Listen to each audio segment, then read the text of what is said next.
muita experiência sobre os estudos na década de 90, Leia Russe e Alaides Mariani vai contar pra gente como foi a trajetória. Desde já, ressalto que foram inúmeros os desafios para que a educação se tornasse prioridade na vida dos jovens e adolescentes de nossa sociedade. Dulcileia Russi Mariani, é, psicopedagoga e formada em orientação educacional, pós-graduada em planejamento educacional e mãe de 3 filhos.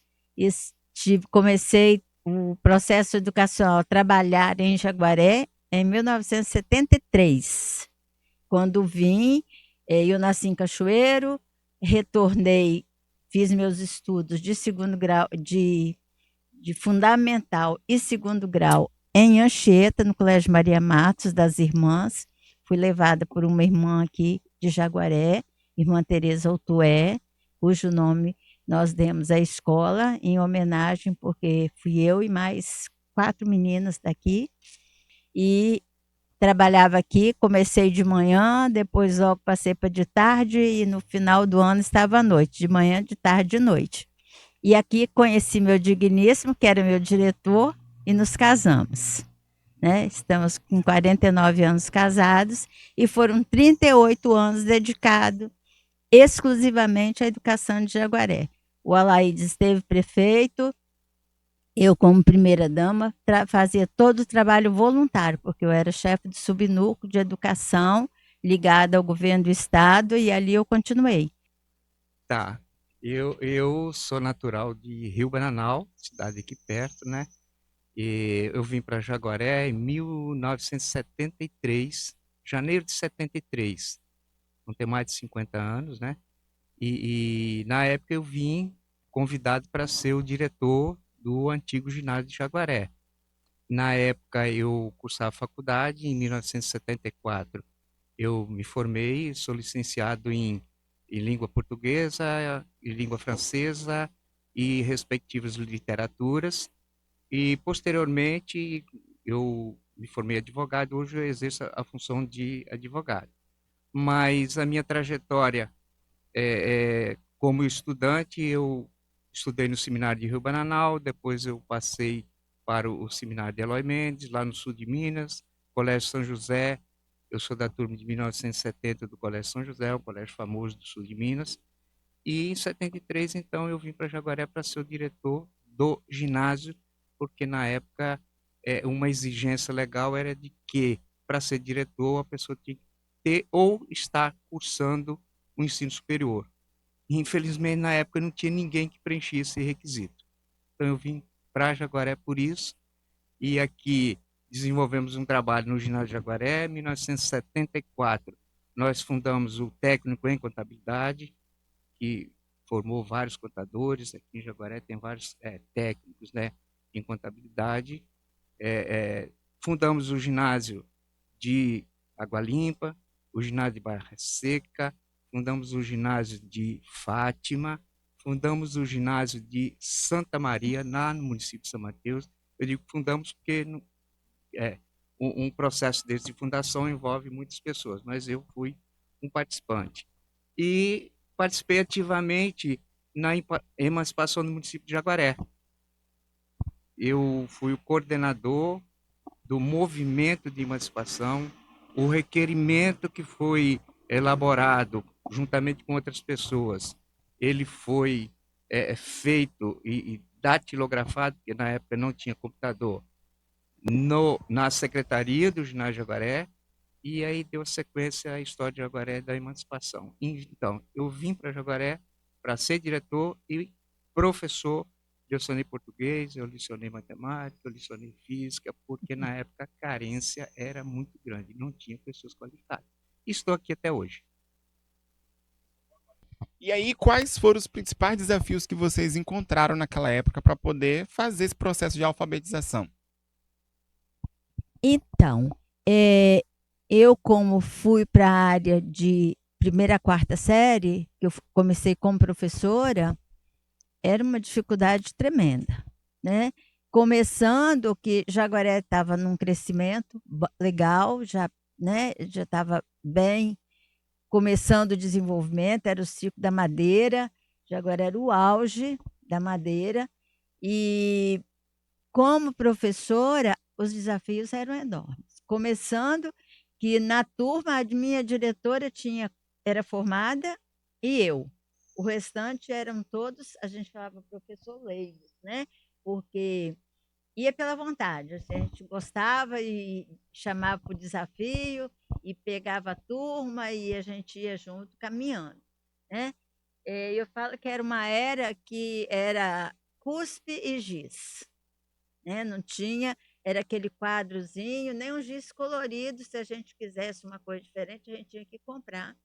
E na cadeira que eu trabalhava na escola do comitê, que era de quinta a oitava, eu fui como professora de matemática, também era uma dificuldade, porque todo mundo, assim, os pais sempre com muitos filhos, e a escola era uma escola particular, que era mantida pelo comitê, mas o comitê era o que repassava o que os pais pagavam para os filhos estudarem. Aí, quando chegava no final do mês, o diretor rateava aquele pagamento e fazia os nossos pagamentos. Então, pagamento era uma coisa difícil. A gente falava assim, que trabalhava por amor. E aí já existia a corrente que falava, não, é uma profissão como outra qualquer. Uhum. Mas as dificuldades eram muito grandes. Então, o dia que surgiu o mimeógrafo na escola, que conseguimos um mimeógrafo, foi assim, um achado, O que né? seria um O mimeógrafo? mimeógrafo é o que hoje vocês têm, Impressor a seria. impressora, é a impressora. Só que era uma maquinazinha que era movida a álcool, que às vezes quando você fazia aquela luta para preparar o estêncil, aí o álcool borrava tudo, aí você tinha que fazer novamente. Aí você tinha que comprar o papel, porque a gente conseguiu o mimeógrafo, mas não tinha o papel, né? A folha 4. Então, era assim, desafios, desafios, desafios. Mas uma vontade muito grande de todo mundo estudar e da gente trabalhar e de querer mudanças. A gente se unia, se juntava e a coisa saía. Tá? Sim. Saí, às vezes, até com mais facilidade do que eu vejo hoje. A gente fazia desfile na estrada batida de poeira, fazia bailarina, fazia dançarina, fazia balé, fazia tudo que você pensasse. Fazia baile na quadra que não era, só tinha o cimento. E aí a gente cercava de folha de coco, fazia tapagem para fazer as festas, para fazer os eventos, que era uma festa assim, onde toda a comunidade se reunia. Então foram desafios gratificantes e onde você viu o poder. Eu falo sempre com meu marido, a união me parece que era muito maior para vencer os desafios. Hoje qualquer coisa, vai no município, vai lá no gabinete, vai lá pedir o prefeito, vai pedir o secretário. Na época nós não tínhamos isso. Então, se nós quiséssemos alguma coisa, nós tínhamos que correr atrás. Eram várias dificuldades, mas a qualificação dos professores era a grande dificuldade. Você não tinha professor.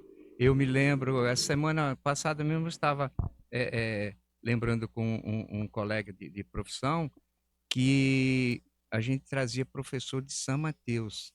Tinha um professor de matemática, o professor que a gente chamava ele professor Casagrande. Ele vinha de São Mateus, ele dormia na secretaria da escola.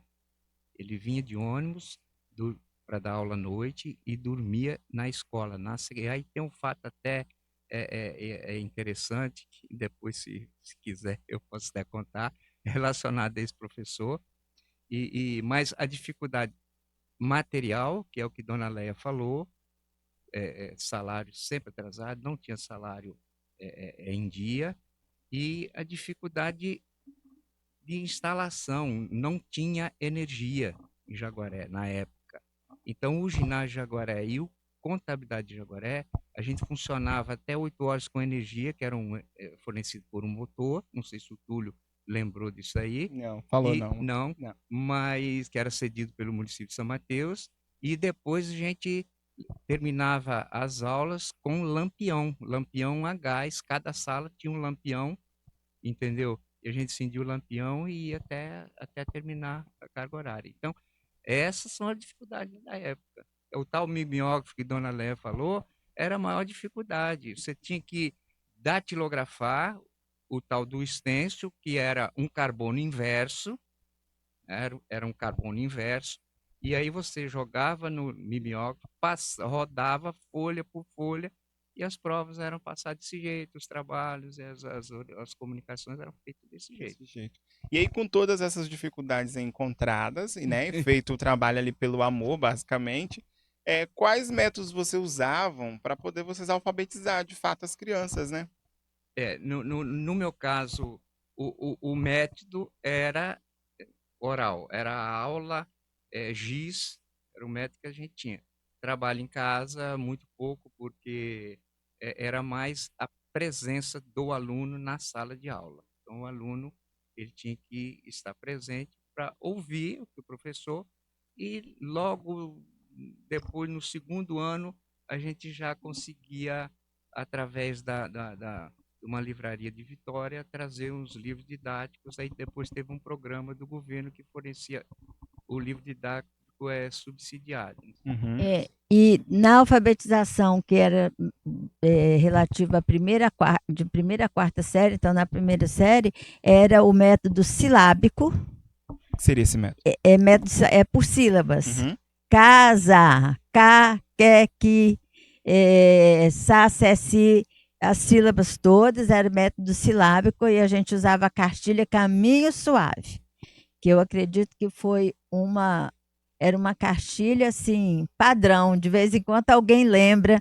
E eu lembro que o ano retrasado, quando meu neto estava na primeira série, eu falei, vou comprar uma cartilha Caminho Suave, porque o pessoal hoje fica a frase toda para tirar a letra, para não sei o quê, mas no fundo, para chegar lá. Então já começava logo, eles falavam que era decoração, que o pessoal decorava, e por isso que.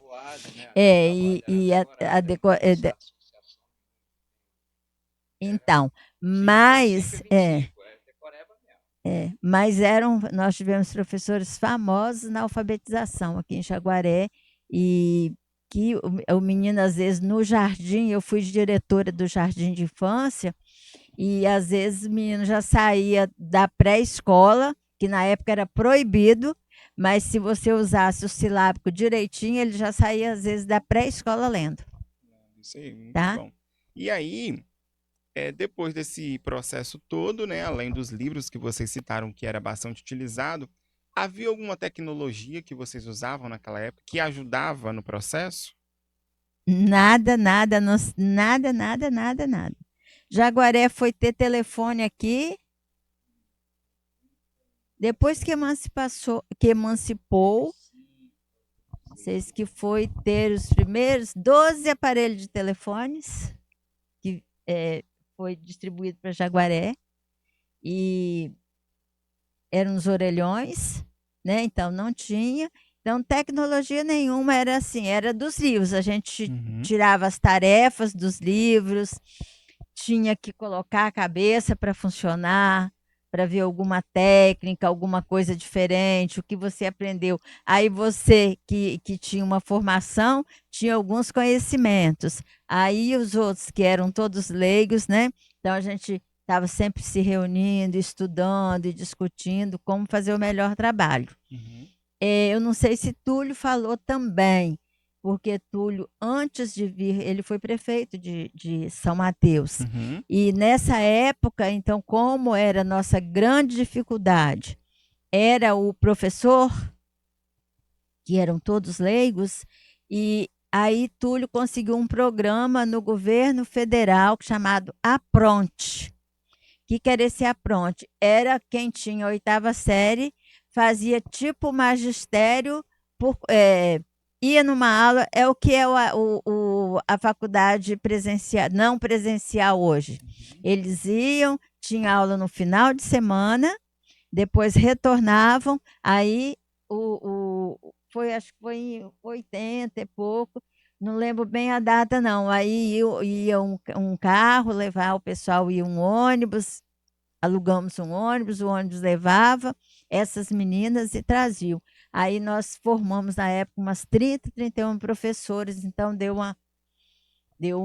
assim, um alívio, pelo menos as do magistério já estavam formadas, né?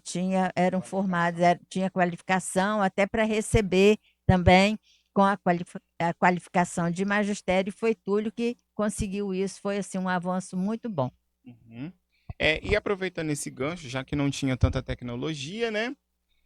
Baseado em todo o trabalho que vocês já citaram, como que era a participação da família? Porque sabemos que naquele tempo a família tinha que desenvolver todo um trabalho lá, né? Para poder dar conta disso. Como que era a família na escola? A família era o princípio básico da nossa escola. A família ela tinha que efetivamente participar dos eventos da escola, ela tinha que participar da vida escolar do aluno, e a gente todo mês tinha reuniões com os pais das famílias. E nas reuniões, porque na época tinha o tal do boletim, o boletim era entregue. Então, logo no início, a gente entregava o boletim para o aluno levar para o pai assinar para trazer para a escola. E a gente percebeu que não tinha muito resultado prático, porque você sabe como é que é jovem. Ele assinava pelo pai, estava tudo certo, e no fim a família não tomava conhecimento. Então nós modificamos a sistemática, e o boletim, então, ele era entregue diretamente ao pai ou à mãe ou representante nas reuniões que a gente promovia. Então a família ela participava em tudo. Quando a gente promovia festas, as famílias eram convidadas e às vezes convocavam, ajudavam, participavam efetivamente. Por quê? Era dessa participação da família que se mantinha a escola.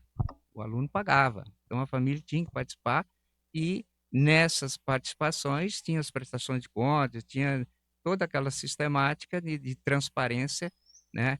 Em relação às pessoas que participavam efetivamente da vida escolar. Então, a vida escolar da época era efetivamente com a participação da família. Os meninos eram todos uniformizados, eram os pais que pagavam. Então, o que a escola fazia? A escola comprava o tecido, às vezes comprava as camisas, ou trazia o representante, porque eles não tinham acesso aqui, ninguém tinha carro, ninguém tinha nada. Uhum. Né? O ônibus era uma vez ou outra que tinha, às vezes nem tinha todo dia. Então, era o diretor da escola que agilizava todas essas questões de uniforme, de livros, de material escolar, que não tinha livraria, às vezes trazia, conseguia um tanto de caderno, e aí os pais compravam.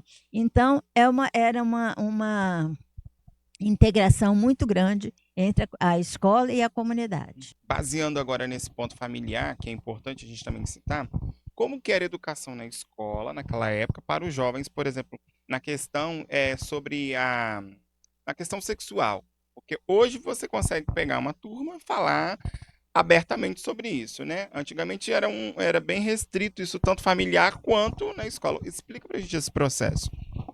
Era um tabu muito grande, né? Então, os pais costumavam falar assim: educação sexual somos nós que damos. Uhum. A gente tinha que prestar atenção até nas aulas de ciências, né? Principalmente o professor de ciências, a gente orientava e como tratar do assunto dentro da biologia, dentro da ciência, mas sem entrar muito. Quando tinha alguma questão que a gente observava, a gente chamava os pais, né? E aí era um trabalho que você tinha que ter toda uma pedagogia, toda uma psicologia para tratar, porque era um assunto muito delicado, que era uma invasão na família, né? Era considerado uma invasão na família. Então você Uhum. tinha muito cuidado. Eu nunca me esqueço que uma vez eu fiz um trabalho, porque eu dei aula não muito tempo. Fiz um concurso do Estado e passei como professora no concurso do Estado, e logo eu fui concursada como pedagoga do Estado. E aí eu escolhi a minha cadeira, era em São Mateus. Aí eles me fizeram uma cadeira aqui, um posto aqui em Jaguaré, e eu comecei como chefe do subnúcleo de educação aqui, e aí fui por muito tempo, até acabar o subnúcleo. Aí depois eu encerrei minha carreira como diretora da Escola Pedro Paulo, onde eu fiquei por 10 anos. E então, essa dificuldade que a gente tinha, aí, numa das reuniões, ó, que eu comecei toda cheia de entusiasmo, e eu nunca me esqueço que eu fiz um bilhete convidando os pais para o encontro, era a Semana da Comunidade. Era um programa que tinha do governo do estado, Semana da Comunidade. E eu, muito animada nesse tal mimeógrafo, fiz um convitezinho, uma mão segurando a outra. Achei bonito no livro, uma mão segurando a outra e convidando que a escola tinha que estar unida com a comunidade. E aquele bilhete bem bonitinho no mimeógrafo, todo com a minha letrinha, e mandei. E quando estava numa palestra, eu convidei diversos palestrantes. E numa dessas palestras era uma pessoa da Emater, que hoje é Emater, na época era ligada à Emater. Veio para dar uma economista doméstica que tinha essa cadeira. E ela veio falar sobre o valor da comunidade. E aí a gente tinha umas pessoas amigas da gente, falou para esse daqui, eu na frente, comandando os trabalhos, falou assim, ó, olha o que vão falar, que tem um agente aí, que veio para assistir, e o agente estava com o convite, a pessoa mostrou para a Laís, né, meu bem? Estava com o convite dentro do bolso, lá de Vitória, de Brasília, não sei de onde, e ele veio, quer dizer, conforme o que fosse falado, a gente ia sair daí, porque era na época, né, de repressão, eu não tinha liberdade de expressão, o bilhetinho estava dentro do bolso do agente. E então você tinha que ter muito cuidado com tudo que você fazia, porque a gente fala que a política é pesada hoje, mas sempre foi. Quem trabalhava, como Léa disse, muito cuidado para você não melindrar a família, porque você poderia estar, ao invés de você fazendo um trabalho integral, você poderia estar, talvez, afastando a família. Então, você tinha que ter um jogo de cintura, de trabalhar, mas, ao mesmo tempo, meia boca, né? Como se diz, meia boca. E aí, agora baseado em tudo isso que vocês contou pra gente aí, né, as dificuldades, mas venceram, graças a Deus. Deixa um recado importante aí para essa nova geração, né? Porque hoje em dia eles têm tudo praticamente nas mãos e não estão sabendo aproveitar. Eu diria o seguinte, que estudar é preciso. É a educação que transforma o ser, a pessoa, né, o indivíduo, e que transforma a comunidade, que transforma o ambiente. É necessário estudar. Mas estudar, né? Levar a sério, porque às vezes a gente não leva muito a sério. O que eu vejo hoje é não levar a sério os estudos. Não valorizar o que se tem. Você saía daqui e fui estudar em Anchieta, viajava um dia inteirinho porque eu queria estudar. Porque meus pais estavam gastando o pouquinho que tinha para eu estudar. Agora, hoje, o ônibus vai dentro da casa, vai lá na rua, lá na vila deles, na comunidade deles, traz esse jovem vem para a rua, aí acaba ficando por aí pela rua, bem pouco na sala de aula vai, ou se vai, não aproveita o máximo que o professor tem, né, de conhecimentos, não tira suas dúvidas e não utiliza tudo de bom que tem para aprender, para se tornar um profissional eficiente, para se tornar um bom profissional, para ajudar a sua comunidade, transformar a sua comunidade, ser um ser de luz dentro da comunidade através da escolaridade. É a escola que faz isso. É a escola. O mundo não faz isso, não. Porque às vezes a gente critica, porque fulano fez isso, porque fulano rouba, porque fulano... Comunidade. Nós somos a comunidade. A comunidade é feita de nossos filhos, né, de nossos irmãos, de nossos pais. Então, se nós não tivermos bons princípios, que comunidade nós iremos construir?